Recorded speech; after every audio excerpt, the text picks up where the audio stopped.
got a beat.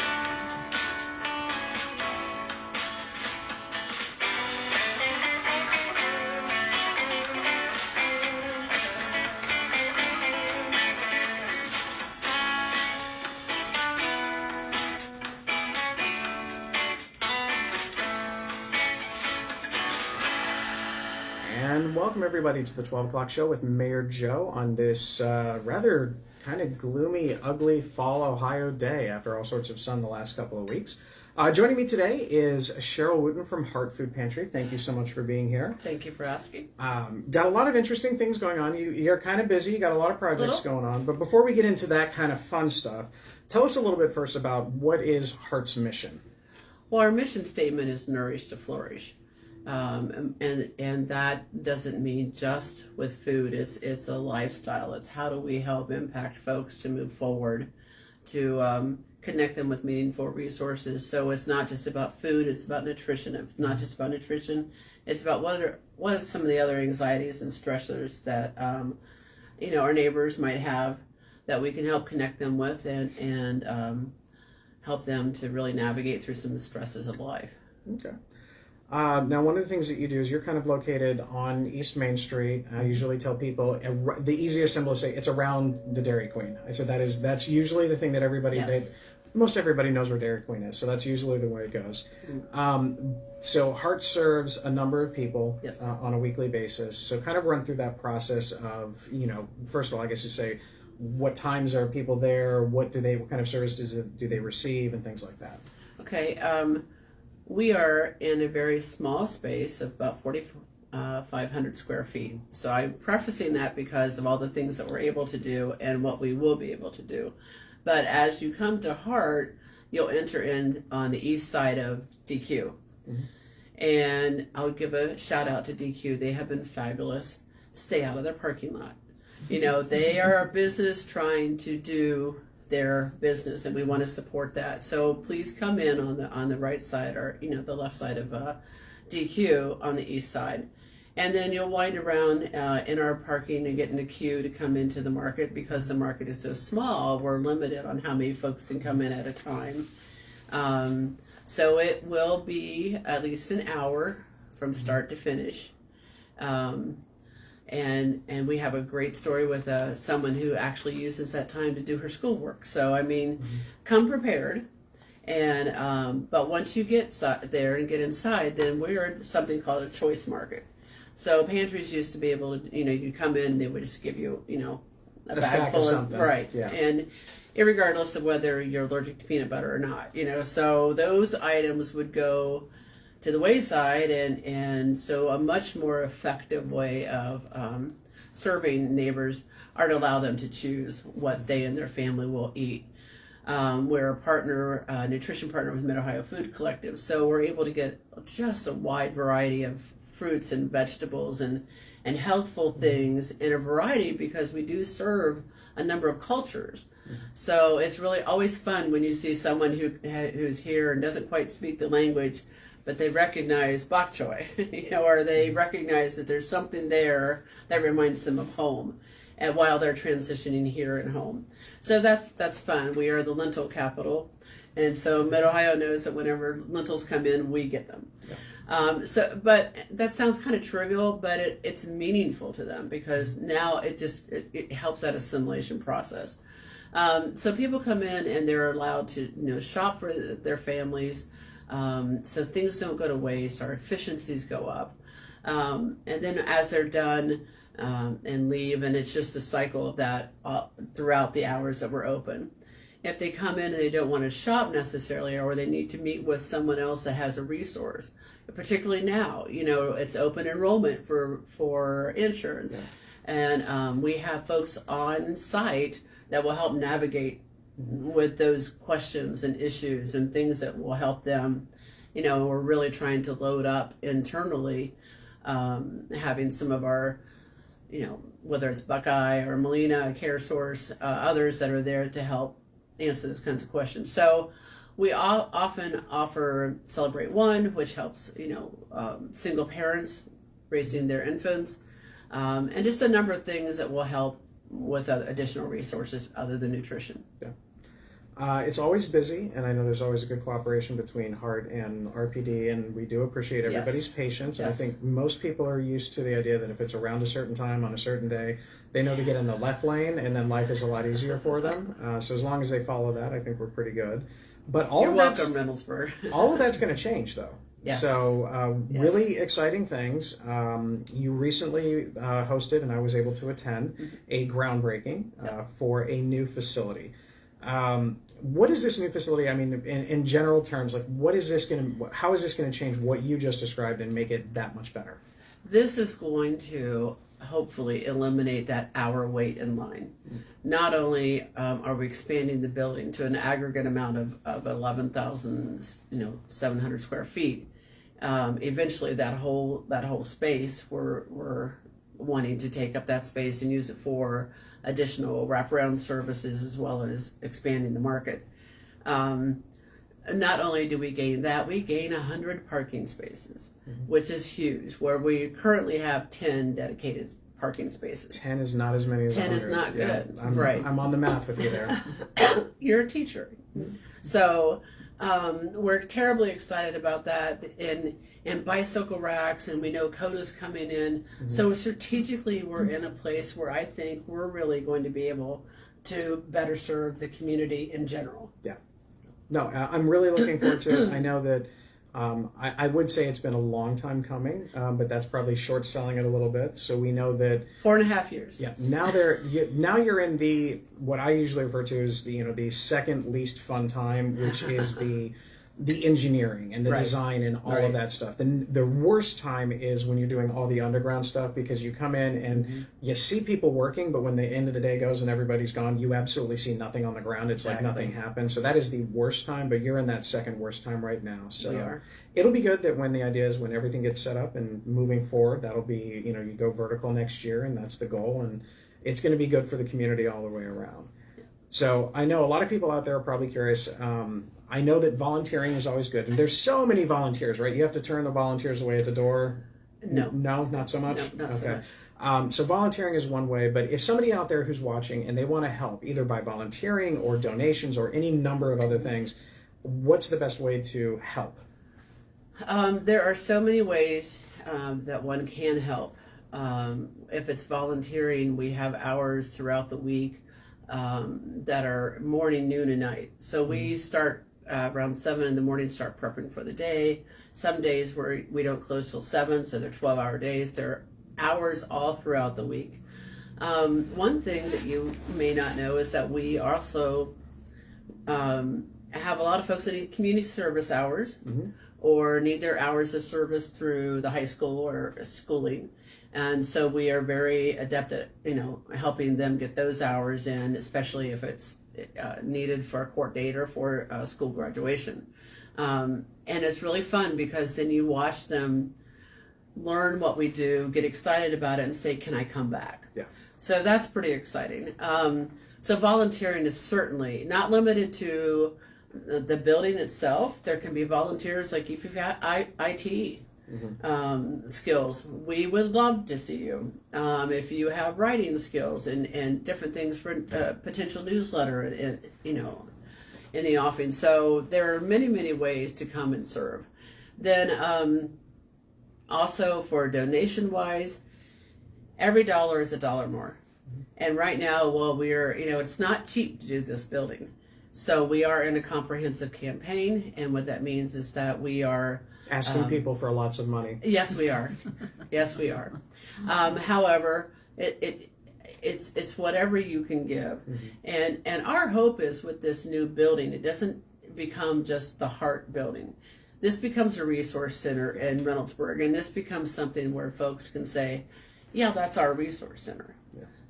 And so to that end, as we get closer to the actual build, folks that have skill sets of plumbing, drywall hanging, painting, if you want to bring your church folks over and claim a room and help paint, those kinds of things. And the value of that to us really is the fact that someone can walk away and say, hey, I did that. Yeah.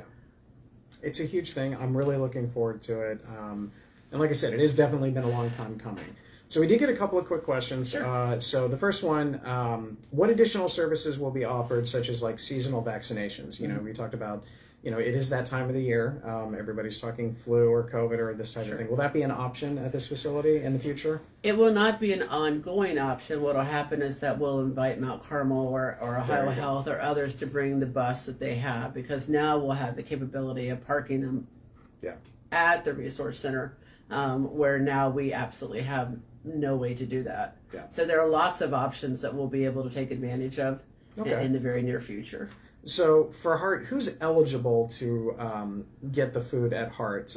Any, you know, just in general, but also specifically retired, fixed income, or elderly individuals? We want you to attend if you need our help. And we go by the standard 200% or below the poverty rate. So for example, if you're a family of 4 currently, it may sound like a high number, but you can make about $50,000. 50,000 today doesn't go where it went years ago. So, and there's a sliding scale of that based on how many people are in your family or how many people are in your home. And that is on our website. And if you call and have any questions about it, we can certainly navigate through that with you. But particularly if you're a senior, doors are open, and we certainly want you to come in. And I think you'll find that the selection that we have will be accommodating to your dietary It's not what you think. needs. It's not what you think. It's, you know, we see things, and again, not that everybody believes it, but enough people do, that when you watch TV and they show what the media portrays or like movies portray as like a food pantry, it's not the same thing. We call it a market, and we do that on is. purpose because we're set up as a market. We have grocery carts, which this is coming home with me, but we have grocery carts that we need you to return, and so it is a market. When you walk in, there's a produce section, there's a dairy section, there's a meat section, there's shelf stable items that are there. And so when we get to the new location, we'll double the size of our market. And our goal is to have you come in. You know, our team, we talk about it a lot. We want folks to leave better than when they came. Yeah. And I know that they do indeed. Do we have any questions that have come on since? No. All right. Well, you are more than welcome to stay, but I know you've got a lot of things on your plate, so you are welcome to go ahead and take your seat. But I do appreciate it. And again, reach out. Phone number, websites, all out there. Yes. If you want to volunteer, donate, anything like that, offer services, really appreciate it. And I will say that on the volunteering, if you're with a company that has outings and things like that, and you want to get in some service, we have a great volunteer coordinator that will help you identify best experience for you and your company, and come in and 12, 24 of you and help us get set up for the day. All right. Well, thank you very much for coming in. I appreciate it. You are free to go. I know that I appreciate you coming here. Thank you. So, obviously, everybody else, there are a lot of things happened in the last 24 hours. Didn't know if you paid attention. The election results were out there yesterday. So the first thing that we'll talk about a little bit is that obviously the school district levy did fail, 55-45. I don't know what the next steps are. That's for the Board of Education. They did send out a communication earlier, I believe, to parents, but I don't know specifically what that was because mine graduated last year. But there's going to be some challenging things coming forward for the Reynoldsburg City Schools. Not a lot of school districts have their levies passed last night. I haven't seen what the overall for the state average is, but it was not a successful night for school levies in general. So we'll see what those next steps are. I do have a little bit better news for Truro Township. That did pass 57-43, which oddly enough, the West Licking Fire levy that was out there failed 57-43. Franklin County Children's Services also passed 62-38. The Licking County Senior Levy passed 59-41. And if you hadn't heard, the Coda Link Us project did pass overwhelmingly 56-44 with a couple 100,000 votes separating between the two. That's going to be a whole other world. We've had a lot of preliminary discussions. My development director, Eric Meyer, and I, we actually took a trip to Indianapolis last week, and we saw what their rapid transit line looks like. And we will be taking staff here probably in the next couple of weeks to go and tour that site again, because that is probably the closest as to what it would look like when it does come here, because it is coming here now that it has passed. What it will look like, we haven't had any determinations yet. We don't know specifically. We do know that there's a dedicated bus lane, but we don't know to what extent it's going to be, things of that nature. But for those of you that are curious as to when this all happens, and again, you heard with Cheryl just a few minutes ago, sometimes things can take a long time, but their plan as of right now is that utility work, which is always the first step, utility work starts in 2026, which we may not think is that, is a long time away, but it really isn't. So that stuff's going to be hot and heavy with the major construction in 27. Obviously, we'll keep you updated as we kind of move through all of that stuff. So we've got that particular thing. Next one, we've got just a random question for you. I know we put it out there. Next year's guest list. Obviously, we know we're going to have some of our representatives from Franklin County, from Licking County. We'll extend invitations, city staff, things of that nature. Other nonprofits, like we've had HEART, we've had the Community Association on, school district, obviously. But if you have any suggestions, feel free and ask. I don't think I'm going to get to everybody who's on their list. I know Usher was on Jessica's list, but I don't think he's going to make it. Not that I won't ask, but that was something there. So shoot them in the chat there. Did have one question last week. If you've seen them post, I had the opportunity to be part of an organization called the Central Ohio Mayors and Managers Association. This is a group that is made up of all the Central Ohio mayors and managers, and we gather around about once a month to discuss items that are specific to what's going on in the Central Ohio region that impact all of us.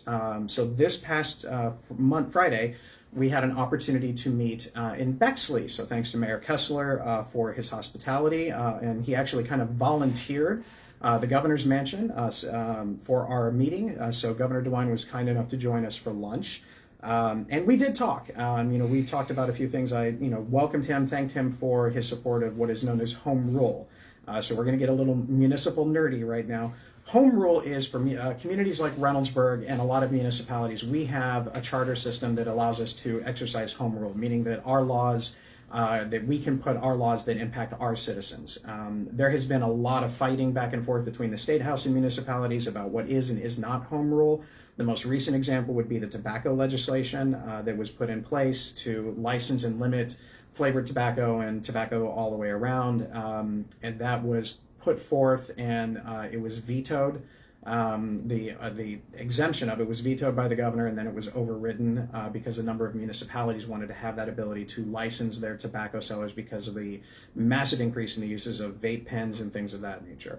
So we did thank the governor for his support on that, for home rule. Other topics that came up, and again, this was not a give and take. This was more or less, he wanted to know the information. Hey, what's concerning you while we're eating lunch?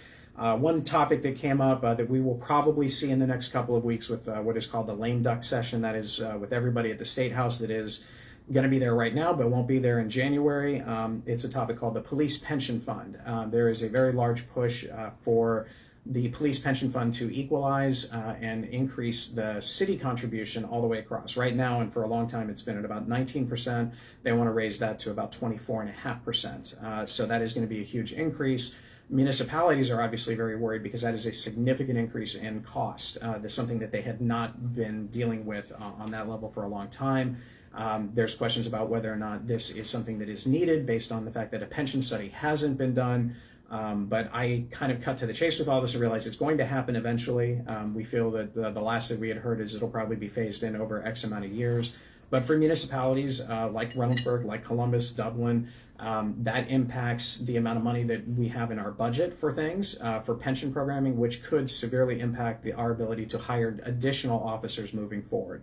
And in a time when it's very difficult to hire officers in the first place, for other communities, Reynoldsburg's we're pretty cool about it, but in other communities it does tend to become an issue. So we wanted to let him know that we're happy to have those conversations. We want to be included in that. And we're not inherently opposed to the idea of it. We just want to be able to work it so that way financially cities are not hit where we would have to in any way, shape, or form reduce staff.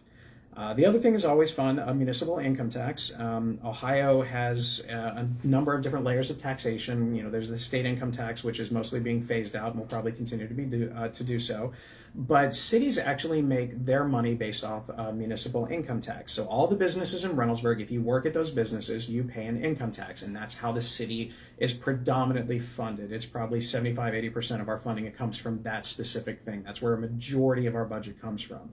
And there's questions about whether or not the municipal tax is going to survive much longer. And that's all hypothetical. And on one hand, hey, no taxes sounds great. But the question is for cities like Reynoldsburg, who has a $30-some-odd million budget, for Columbus that has a significantly larger budget, if those municipal income taxes go away, we don't know what would come in its place. And so there's a lot of questions about how that would be. So we want to make sure that, again, if any conversations about that are going to happen, that we want to make sure that we're working with the administration and the State House for that. And because it's me, you know that I'm going to ask about school funding. We did talk about workforce development, because a big thing that we always hear is there's not enough workers or there's not enough trained workers. So there's a lot of workforce development programming that is out there that we can continue to take advantage of. But I also wanted to make sure that our K-12 education system was, in the mind of the governor as he's preparing his budget for next year. This is his last budget. And I did tell him that I'm looking forward that some of the gains that the schools have made over the last 2 budgets, which have started to help equalize some of the imbalances in school funding, hasn't eliminated it, but it's kind of helped. I hope that that continues in the next budget, because if it doesn't, districts that are already facing financial issues, especially now that Reynoldsburg's levy has failed, this could, increase the problems that we're seeing with school funding, especially as you're seeing other things shift. So those are the conversations there. I do have the agenda, and we can get part of the agenda posted out there for the person who asked. With that, we're going to talk a little bit. We do have a shop with a cop, so I really hope that you are supportive of our police department in providing opportunities and money for Shop with a Cop. Gift cards are going to be accepted until November 25th from Meyer. So go ahead and go to Meyer. I know it's in Reynoldsburg, but not in Reynoldsburg. But go ahead and go get those gift cards to Meyer, and then you can head out there. You can also go to the Turo Township Toys for Tots. They're going to have collection sites at their 2 firehouses on Livingston and Main Street, and they will be accepting toys till December 1st. I have not heard if they're doing kind of like a one-day drop-off. I know that they've done that in the past. I don't know if they're doing that yet, but we'll find out. I'm sure everybody would love to know a little bit about Wagner Road. Apparently there's some construction going on. At some point, you're going to realize that the bridge on Wagner Road in Main Street is no longer there, so please stop. The big signs are there. We are reviewing all the safety procedures to make sure everything's the way it is supposed to be, OSHA required and all that, and everything is. But that's going to be there from, it's approximately 60 days from the start. So we're probably about a week and a half in. I believe most of the bridge is already removed, and so they're working on the support sides for the walls and things of that nature. But it is hope to get that done as soon as possible. In the meantime, north and south traffic, or basically from the VFW to Broad Street and back, is open. We are working on a winterization plan, but when it's 80 degrees in November, it's really hard to concentrate on what a winterization plan is yet. So we are working on it. We will have something there for that. Now, the other thing is, on council, we did talk about realigning Haft Road. We are looking to purchase the red building that's on the other side of City Hall here to align and make that street a little bit safer, because the 2 major groups that use that is our police officers and also the senior living facility that's kind of behind City Hall into the back. So that is their main entry and exit. And anytime that we have an opportunity to align intersections, we're going to try and do so. We'll probably, if council approves, we'll probably finish purchasing the building and demoing it this year, and then we'll work on design for next year. So that's what that's all about. See what other fun things we've got going on. We are continuing to work on our lead initiative. A number of you should have gotten letters in the mail to do what they call a scratch test to make sure that there is no lead in your interior water lines. I have no idea what it looks like as far as, again, it's a scratch test. It shouldn't be, I've been told it's not very difficult. A number of you are also getting your water meters replaced. That's what has led to some of these higher bills that people have been seeing. And so once those new water meters are in, it gives a much more accurate count of it. We do have a fun gingerbread house decorating class starting on Wednesday, December 18th. So it's a little ways away, but we're already kind of getting in the holiday spirit here now that Halloween is done. But that'll be from 6:30 to 7:30 at the Senior Center. Some cool events that we have as well is Helping Hands Food Drive on Saturday, November 16th from 9 to 12. That's another food drive where they're taking just the food, but I'm pretty sure that they'll also accept money as well. Any questions or comments so far before we kind of move on? Yeah, she's getting it pulled up. All right, so we have a couple of things. The scrolling is fuzzy a little bit, so.